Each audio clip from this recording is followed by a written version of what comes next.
ইউনূসের ভয়ঙ্কর টিকা বাণিজ্যে বিপন্ন শিশুদের জীবন, কেন দেশে আজ হামের মহামারী, অন্য প্রতিষ্ঠানের মাধ্যমে ভ্যাকসিন কিনতে গিয়ে অন্তর্বর্তী সরকারের চরম ব্যর্থতা ফাঁস।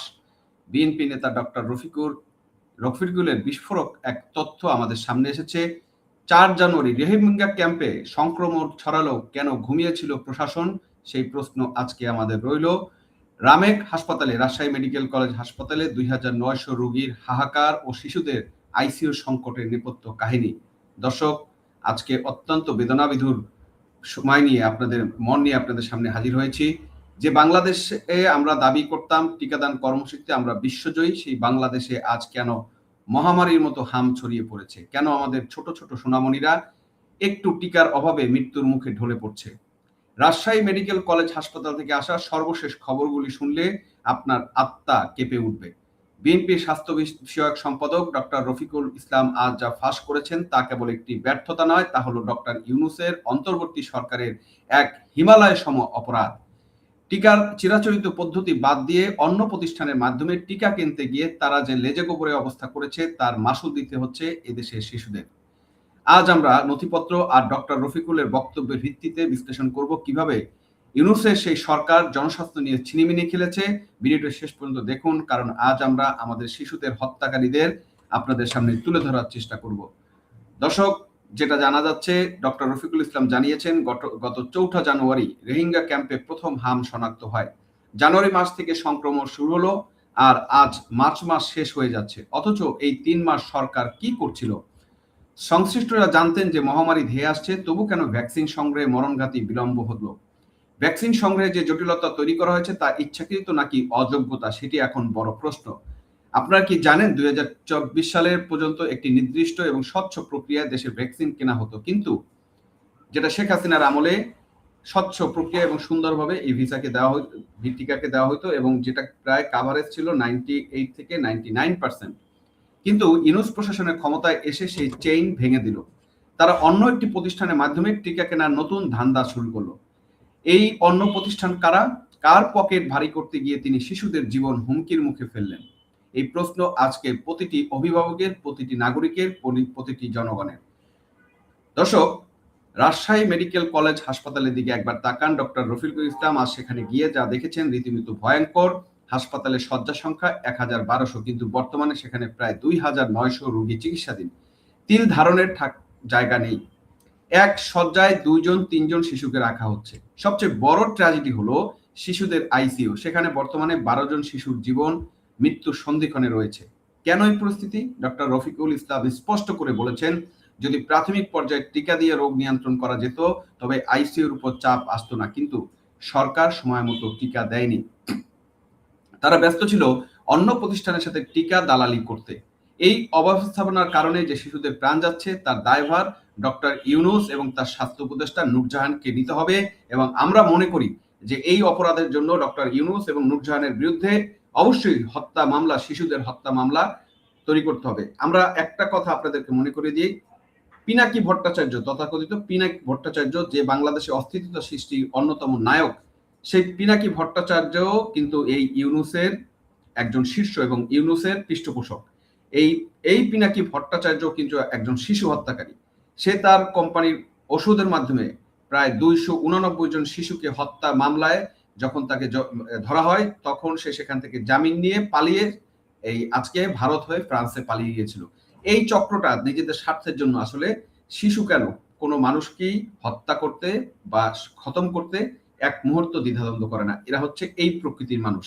এই পিনাকি এবং ইউনূস এবং এই নূরজাহান, এরা হচ্ছে সব একই চক্রের লোক। এদের কাছে টাকা বড়, দেশ বড় না। এদের কাছে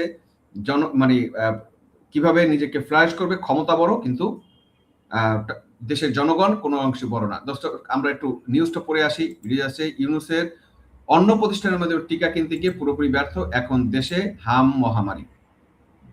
রফিকুল ইসলামের যে সাক্ষাৎকার বা বক্তব্যটা এখানে আসছে সেটা একটু আপনাদের কাছে তুলে ধরতে চাই। অন্তর্বর্তী সরকার সময় মতো টিকা সরবরাহের ব্যর্থতার কারণে দেশের শিশুদের মধ্যে হামের প্রাদুর্ভাব বাড়ছে বলে মন্তব্য করেছেন বিএনপি স্বাস্থ্য বিষয়ক সম্পাদক ডক্টর রফিকুল ইসলাম। সোমবার দুপুরে রাজশাহী মেডিকেল কলেজে হাসপাতালে যে পরিদর্শন শেষে সাংবাদিকদের তিনি একথা বলেন। ডক্টর রফিকুল ইসলাম জানান, গত 4 জানুয়ারি রোহিঙ্গা ক্যাম্পে প্রথম হাম শনাক্ত হয়। বিষয়টি সংশ্লিষ্ট জানা থাকলেও ভ্যাকসিন সংগ্রহে জটিলতার কারণে সময়মতো কার্যকর পদক্ষেপ নেওয়া হয়নি। এর ফলে বর্তমান সংক্রমণ বাড়ছে। তিনি বলেন, 2024 সাল পর্যন্ত নির্দিষ্ট প্রক্রিয়ায় দেশে ভ্যাকসিন সংগ্রহ হলেও পরে অন্য একটি প্রতিষ্ঠানের মাধ্যমে তা কেনার সিদ্ধান্ত নেওয়া হয়।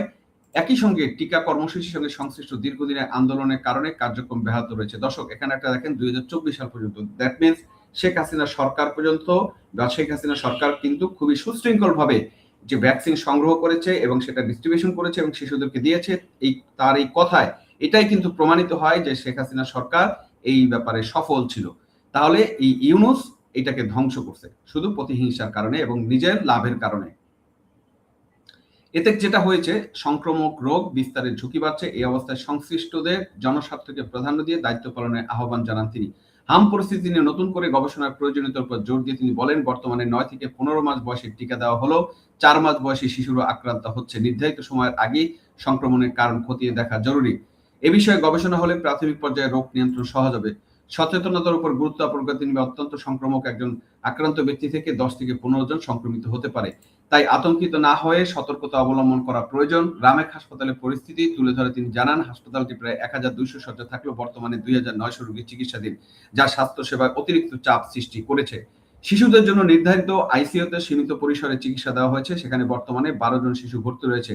প্রাথমিক পর্যায়ে রোগ নিয়ন্ত্রণ করা গেলেও আইসিইউর উপর চাপ কমানো সম্ভব বলে তিনি উল্লেখ করেন। হাসপাতালে শিশুদের সম্প্রতি মৃত্যুর ঘটনা তদন্তাধীন রয়েছে বলে ডক্টর রফিকুল ইসলাম বলেন। সরকার এই বিষয়ে 3 সদস্যের একটি তদন্ত কমিটি গঠন করেছে। কমিটির সদস্যরা ইতিমধ্যে হাসপাতালে কাজ শুরু করেছেন। তাদের প্রতিবেদন পাওয়া গেলে হামের প্রকৃত পরিস্থিতি সম্পর্কে বিস্তারিত জানা যাবে।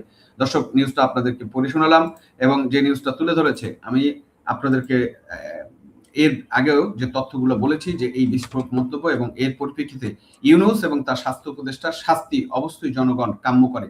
একজন রাজনৈতিক বিশ্লেষক হিসেবে আমি বলতে চাই, জনস্বাস্থ্য কোনো গবেষণাগার নয় যে আপনি এখানে এক্সপার্ট করবেন। ডক্টর ইউনূস তার প্রশাসন এনজিও স্টাইলে দেশ চালাতে গিয়ে রাষ্ট্রের মৌলিক কাঠামো ধ্বংস করে দিয়েছেন। যখন শিশুরা মরছে তখন আপনি 3 সদস্যের তদন্ত কমিটির দায় এড়াতে চাচ্ছেন, বা এই সরকার দায় এড়াতে চাচ্ছে। এই দায় এড়ানো কি সম্ভব? এই তদন্ত কমিটির রিপোর্ট আসার আগেই আমরা সত্যটা কিন্তু জেনে ফেলেছি। সত্যটা হলো, এই সরকার বা সময় মতো ভ্যাকসিন সরবরাহ করতে সম্পূর্ণ ব্যর্থ হয়েছে। তারা জনগণের ট্যাক্সের টাকা নিয়ে ছিনিমিনি খেলছে। বিএনপি নেতা রফিকুল ইসলাম আজ সঠিকভাবে আঙ্গুল তুলেছেন, দেখিয়েছেন যে সরকারের এই অগ্রাধিকারের অভাব আজ মহামারীর রূপ নিয়েছে। ক্ষমতায় বসার শখ, কিন্তু শিশুদের জীবন রক্ষার যোগ্যতা এই প্রশাসনের নেই।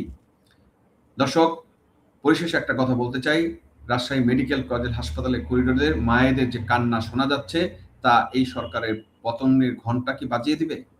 আমরা দাবি জানাই, অবিলম্বে পর্যাপ্ত টিকার ব্যবস্থা করতে হবে। টিকা ক্রয়ের প্রক্রিয়া যে দুর্নীতি ধীরগতি হয়েছে তার শ্বেতপত্র প্রকাশ করতে হবে এবং ইউনূস এবং নূরজাহানকে অনতিবিলম্বে গ্রেপ্তার করতে হবে এবং বিচারের আওতায় নিয়ে আসতে হবে। হাম মহামারী আকারে ছড়িয়ে পড়ার আগেই যুদ্ধকালীন তৎপরতা কাজ শুরু করুন, নতুবা ইতিহাসের কাঠগড়ায় শিশুঘাতী হিসেবে সরকার গণ্য হবে।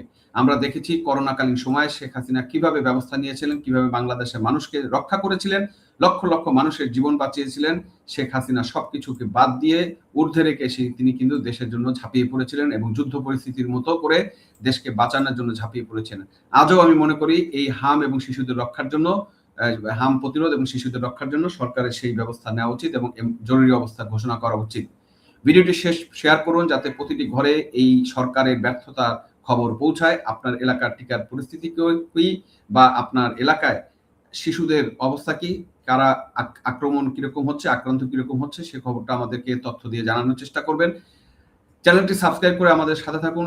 শিশুদের সুরক্ষায় আমাদের এই কণ্ঠস্বর স্তব্ধ হবে না। দেখা হবে পরবর্তী ভিডিওতে। আজ এ পর্যন্তই। ততক্ষণ ভালো থাকবেন এবং নিরাপদ থাকবেন। খোদা হাফেজ।